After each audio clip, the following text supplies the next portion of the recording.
পরবর্তী প্রতিযোগী পূর্ব মেদিনীপুর পটাশপুর থেকে মোনালি রয়। মোনালি, আজকে আমি লিখেছি রূপসাগরের মনের মানুষ কাঁচা সোনা শোনাচ্ছি। বাহ, সুন্দর করে পরিবেশন করো। All the best.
প্রথমেই চলে যাব পণ্ডিত শ্যামসুন্দর গোস্বামী দাদার কাছে। খুব সুন্দর, ধন্যবাদ দাদা।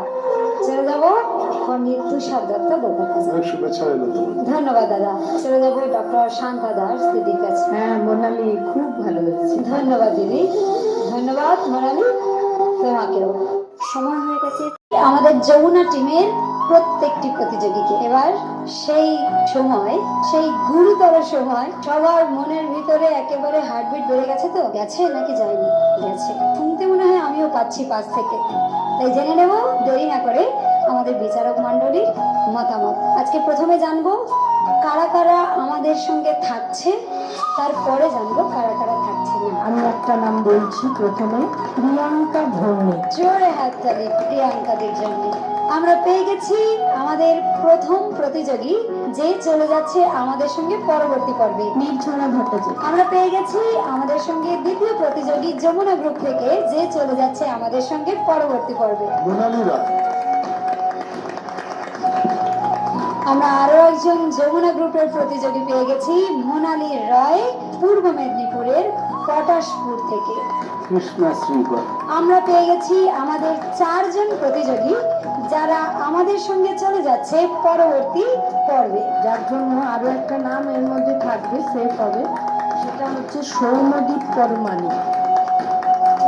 আমরা পেয়ে গেছি আমাদের যমুনা গ্রুপ থেকে 5 জন প্রতিযোগীকে, যারা চলে যাচ্ছে আমাদের সঙ্গে পরবর্তী পর্বে। আর বাকি যারা আছেন তাদেরকে ইচ্ছা না থাকলেও কিছু করার নেই, উপায়